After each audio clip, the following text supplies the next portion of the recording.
Nature and Mind Part 2.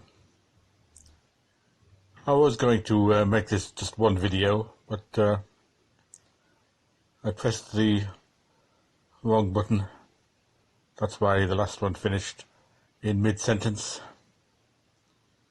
Anyway, this will only be a short video, but I shall take over from where I left off, even though I didn't mean to. Right.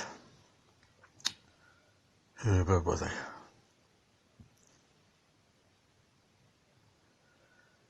Thus, the cooperative working of naturalism and humanism, of science and art,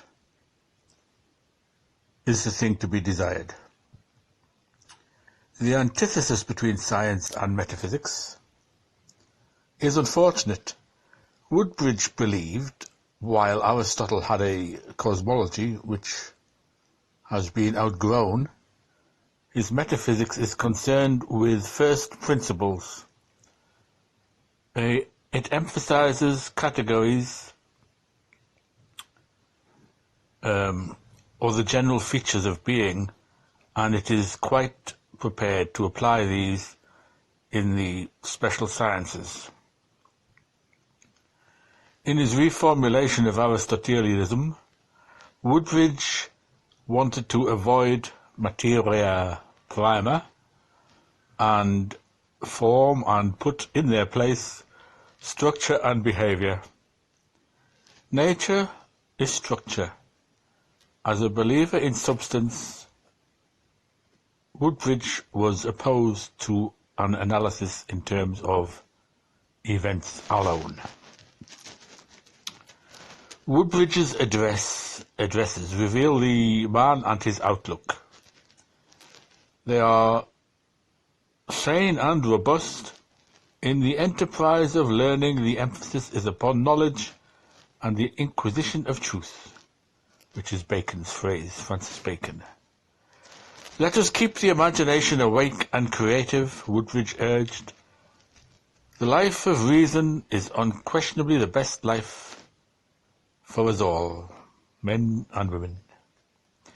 Santayana is here allied with Aristotle against any popular form of pragmatism. In the discovery of the mind, Woodbridge deliberately propounds the belief that the university is the most important of human institutions. Well, that shows how out of date this work is, I suppose, in that sense. If only he knew what was coming. It is well to have such a thing, and in these days of giant corporations and organizational men and women.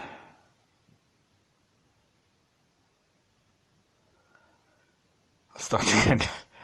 It is well to have such a thing said in these days of giant corporations and organizational men and women.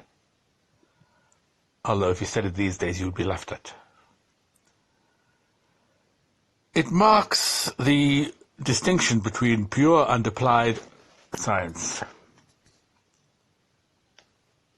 How are these to be ordered? The lecture on the practice of philosophy has an amusing remark on confessing to other people that one's profession is that of being a philosopher. There is, Woodbridge notes, always surprise. Well, not really. When I say I'm a philosopher, it just tends to provoke amusement more than anything. Anyway, surprise. But one is left wondering whether there are not, in addition, disbelief, amusement, and a sense of deep waters. The end.